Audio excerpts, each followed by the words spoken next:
Hello guys, welcome back to the Bridge Training College. Today we are going to talk about the seismic laws.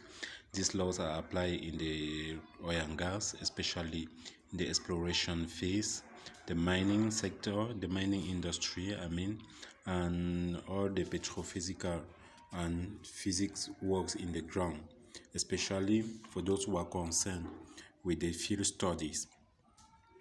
The seismic is very important. It's very important to understand the seismic and the laws that govern the seismics.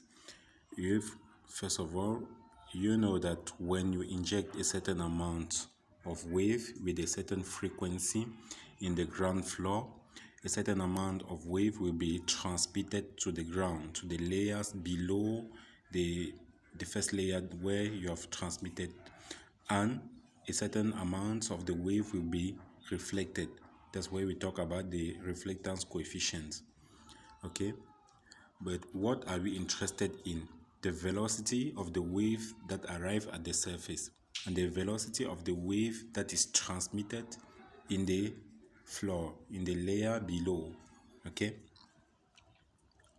so the velocity of the P wave, we know that we have especially the P waves and the S waves. We are mostly interested by these two types of waves, though we have other waves, but the P and the S.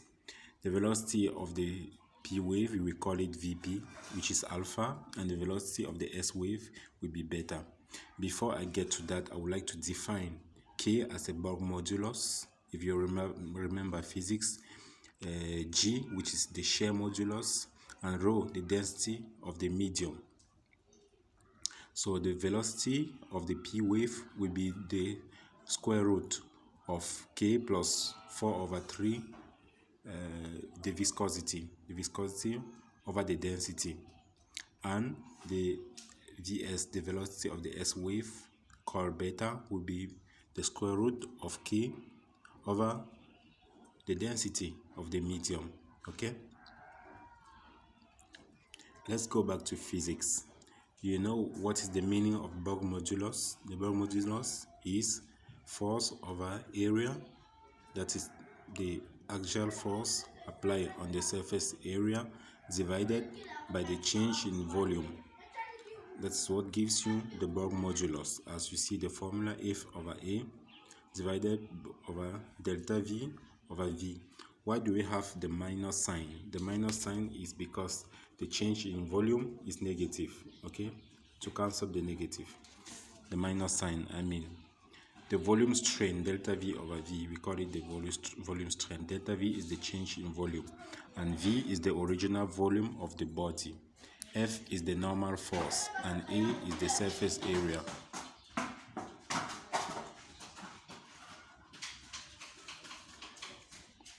The shear modulus, which is F over A, divided by delta X over H. F is the normal force, A is the perpendicular area, meanwhile X is the change in dimension, that means the change in length, and H is the original length of the body. So the shear modulus is simply the shear stress over the shear strain. As we know, the shear modulus is the stress over strain. The stress, which is the shear stress, is F over A, and the shear strain is delta X over the original length of the body. If you have in a 3-dimension like this one, that you will see that there is a change in length after you have applied a certain force on the body. Let's illustrate it in a different way. Consider this cylinder, for example. This body has a cylindrical shape. We talk about the Poisson ratio. You see that there is a normal force applied on the cylinder, and the same normal force will yield a certain change in the radial direction, which is the shear, the direction of the shear forces. Okay, so the Poisson ratio is simply defined as the change in axial direction over the change in radial direction. Okay, So let's summarize all the properties. We see that the velocity is a function of k, the function of the vertical force, function of the radial force, or the velocity. I mean v1, v2, and v3. Okay, and when we get back to the formulas. You can see here that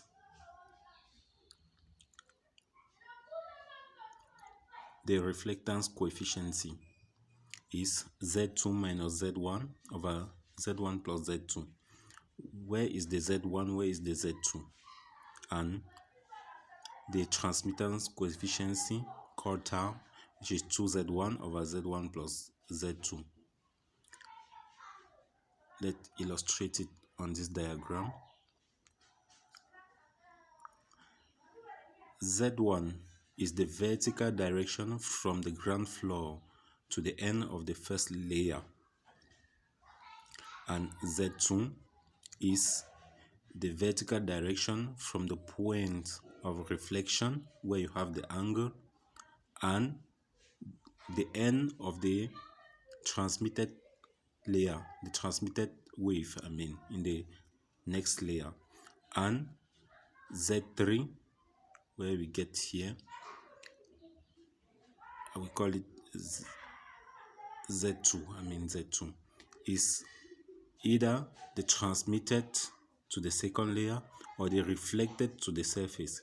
So in case that the reflected, you are talking about the reflected wave, Z1 is equal to Z2. Okay, Z1 will be equal to Z2. Let's get to the formula now. When we are talking about the reflectance coefficient, you see that R is Z2 minus Z1 over Z1 plus Z2. And in the transmittance coefficient, tau is 2Z1 because Z1 is equal to Z2. So 2Z1 over Z1 plus Z2.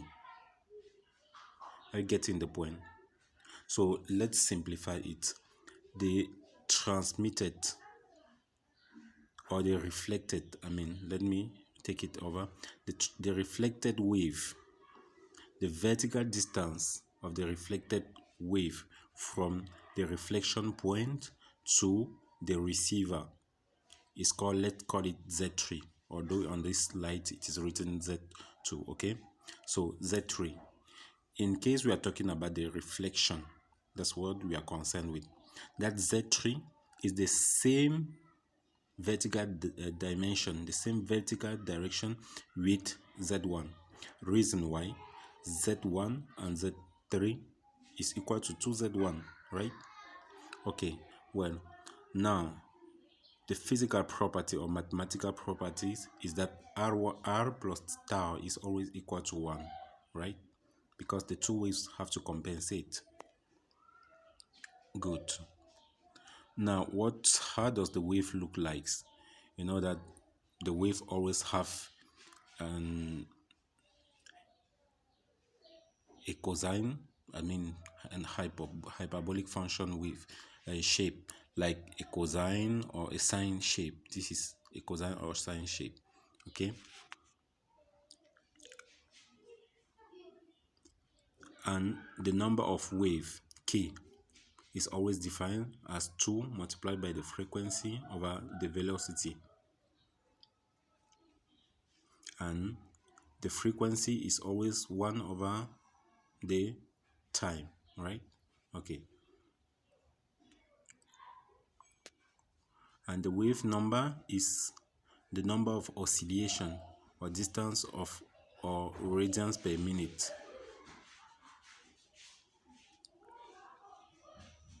Let's talk about the formula. A is equal to A naught at any time. If you have to define the wave, A is equal to A naught sine in bracket 2 pi ft plus 5. This is the mathematical formula to define the wave, the distance, in a radians or degree.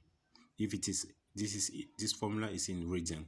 If you have to convert it in degree, it means you multiply 5 by 180.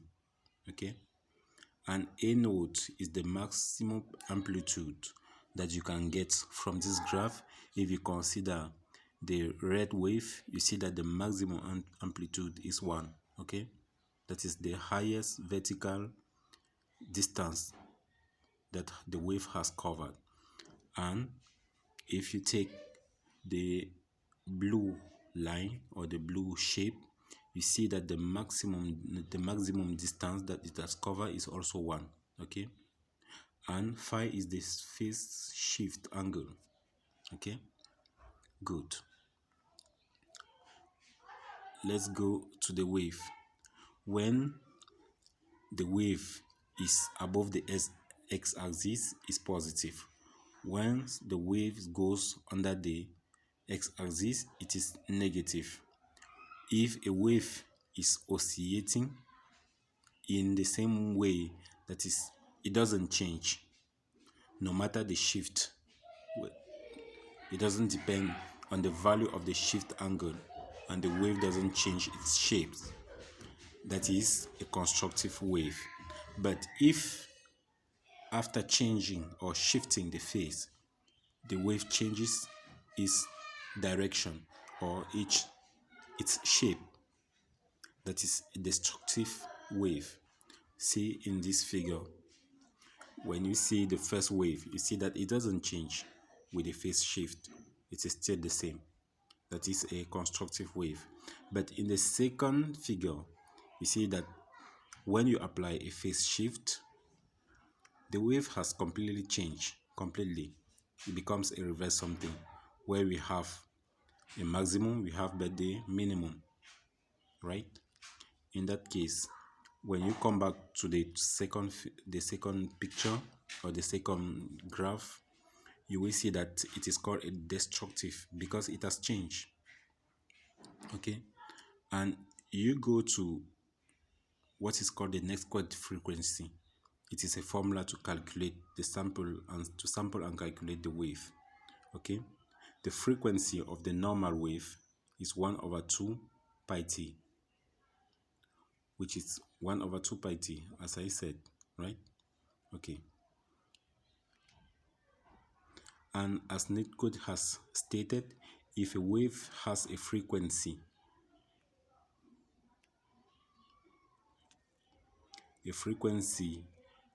fc, sampling rate fc should be fs greater or equal to fc. Let's say the frequency of the wave, we call it fc, okay? And we need to sample the frequency, to sample the wave itself.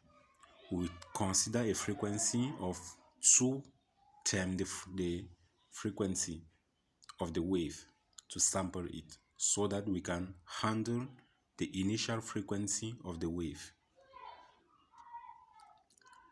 Great. This figure illustrates what I was just talking about. Let me change it here. You see the area above the x-axis and the area below the x-axis. If we consider this curve, you see that the wave is oscillating. The wave is always oscillating. So always consider 2 times the initial wave frequency in case you have to sample a wave.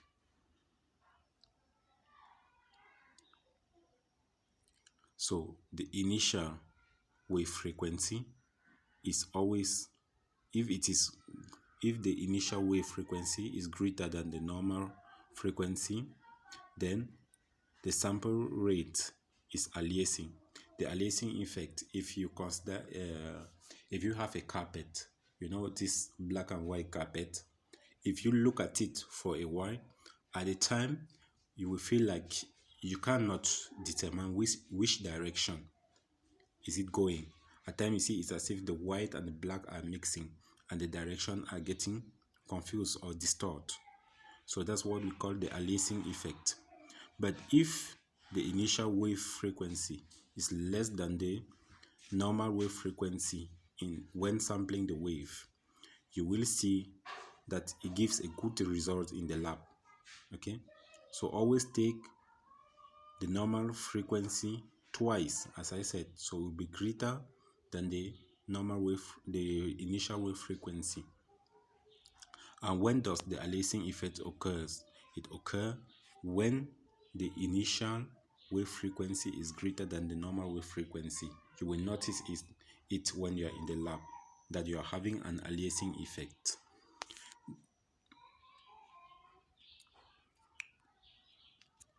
So if you are asked to define the aliasing effect, it's simply when you get a different function that produces the same set of samples. The same set of samples over a long distance. The same set of samples, you feel like you have an impression that it is being repetitive. It's getting several times and you get confused and your sight cannot differentiate which one is the right direction. I think I will have a picture here to illustrate it. Okay, perfect. This is what I was just talking about. Look at this carpet. Okay, here you have the black and white boxes. You see that on a long distances, you can no more differentiate. You get confused. You get confused. You don't know which direction it is taking. This is an aliasing effect. On a long distance, the same frequency has to change. But when it is an anti-aliasing by oversampling, you see what I was talking about. So pay attention each time you have to sample a wave in the lab. Always consider a frequency twice or greater than the normal frequency or the initial frequency of the wave. Okay, we are done for today. Thank you very much. Thanks for listening. And like and share our page for more knowledge, for more explanation. Like our page and share. This was offered to you by the Bridge Training College. Thank you very much and see you again. Bye bye.